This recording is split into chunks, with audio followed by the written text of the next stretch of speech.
Thanks, Lila, for hanging out with me. Don't mention it. I was thinking of coming up here and watching the city anyway. So this is where Soray's guidance has led us. Indeed. I'm sure he is doing much the same, watching them and thinking about how far we've come.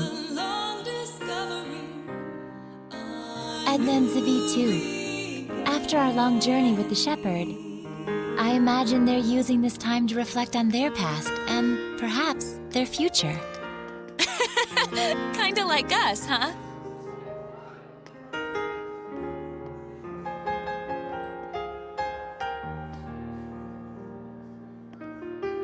Well, well. Edna coming to see me? Should I be scanning the skies for pigs?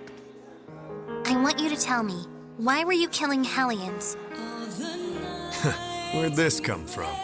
And why now? Is it to save them? Did you make up your mind that it's something you have to do in order to save them, like Soray did? Oh, I get it. You still haven't quite wrapped your head around the idea of death as a form of salvation.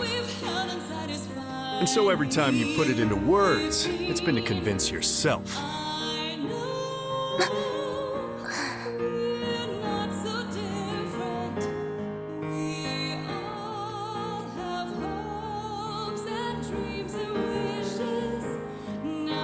Edna is a smart woman. I imagine right now she's busy sorting out her feelings before we face our final battle. No doubt she's consulting Zavid for guidance. He's seen more of the world than any of us, the good and the bad. You're really a good study of people. You should have been a school teacher.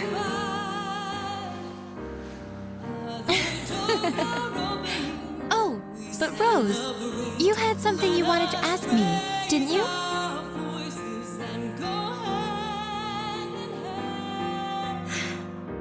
When the dragon appeared, Soray found his answer right then and there, didn't he?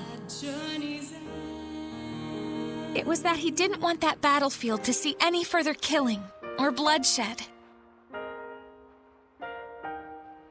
Yes, and then he immediately took the actions he deemed necessary in order to achieve that.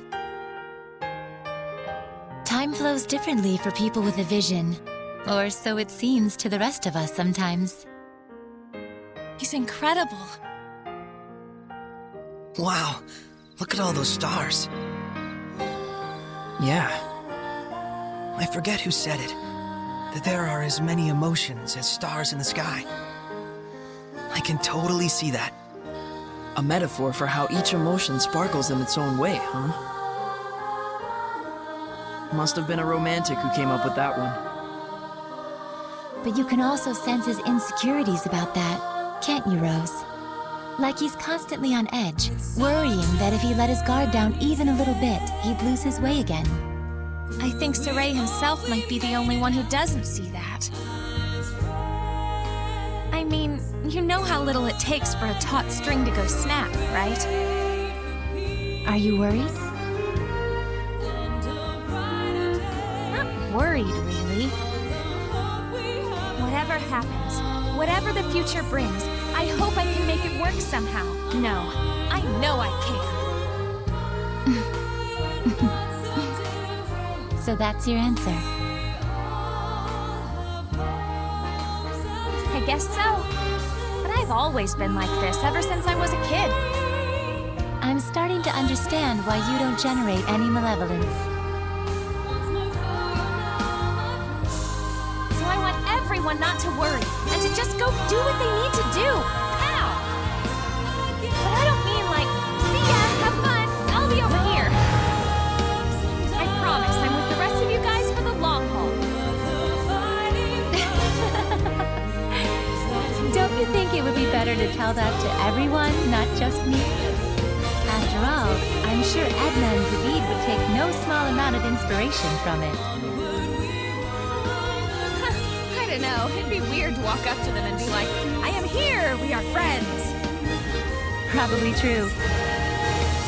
Sheesh, you women folks sure are complicated. But then, that's part of the appeal. Are you just stupid? Yep, big old stupid head. The type who can't do anything but believe in the one way he's found to get stuff done. What makes you believe in it?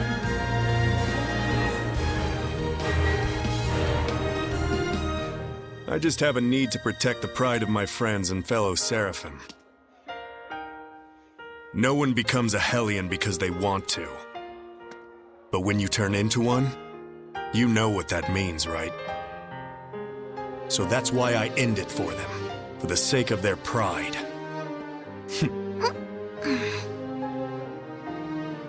And you think that saves them? Who knows? That's something they get to ponder after death, in their own personal afterlife. How gallant of you. So that must be what makes you so... Attractive? Ow! Hey!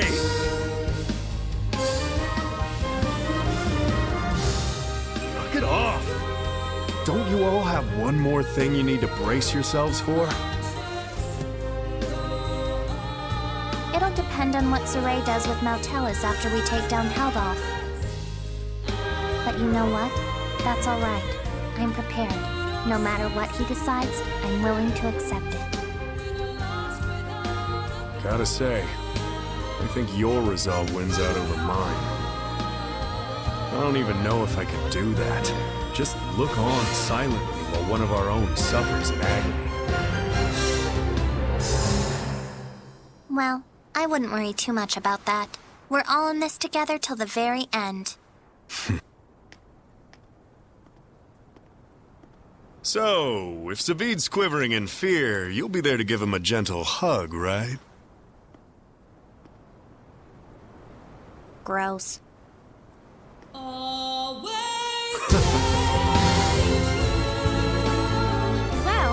if my saying something is enough to cheer those two up, it might be worth it after all.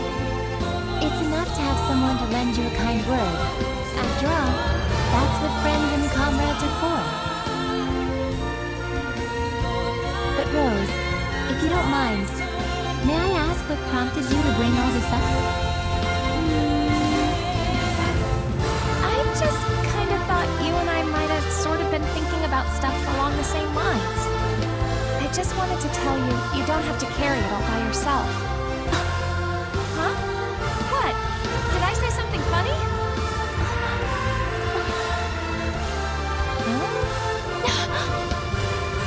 The two of us really are more alike than we realize. We commit to things, we decide on what role we're gonna play, without really consulting with anyone else. Oh, now that you mention it... So that's why I felt like we might be sharing the same thoughts. We're the same, independent women.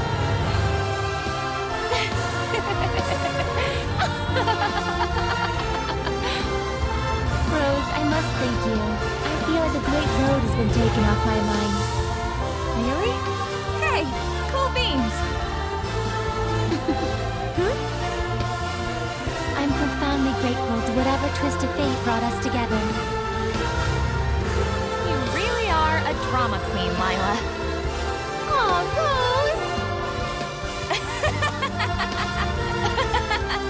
All right, come on. We got some friends to go cheer up.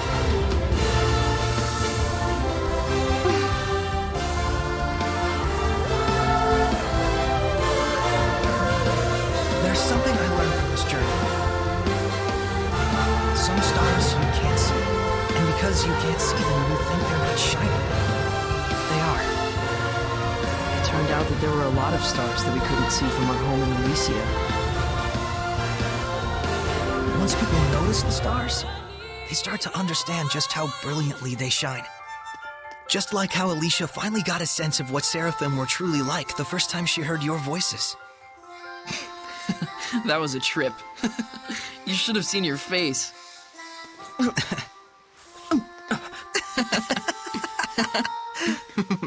I was really excited back then. It gave me hope that one day other humans might be able to talk to the Seraphim. But even then, you had to cut off your senses and hold your...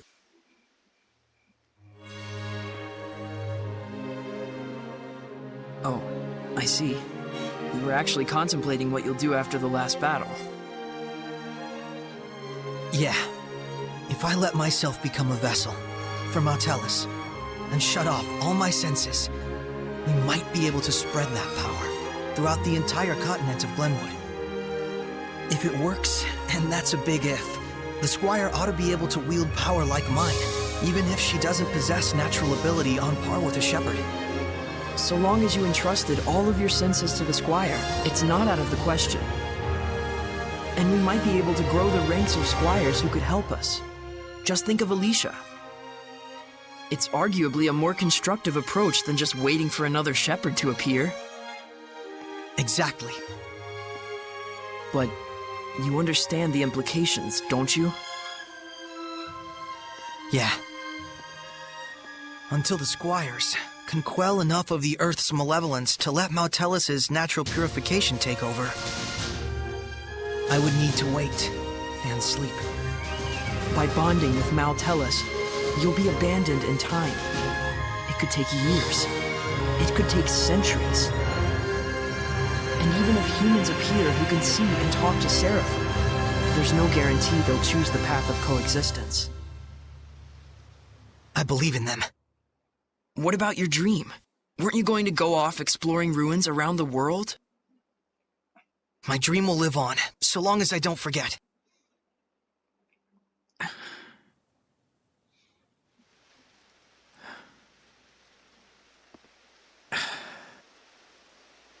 Very well. Thank you, Mikleo.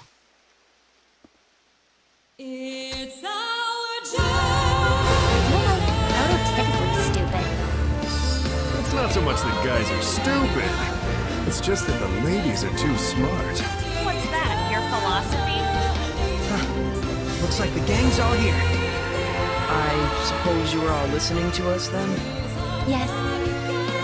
I may not be Edna, but you really are Totally stupid.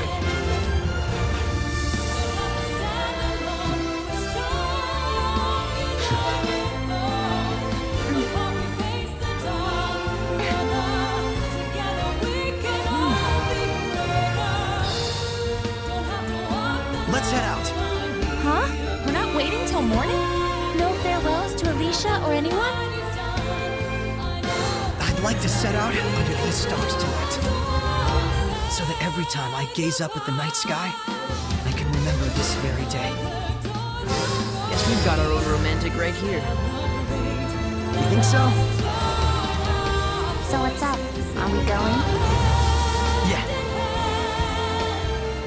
To the last battle. Yeah.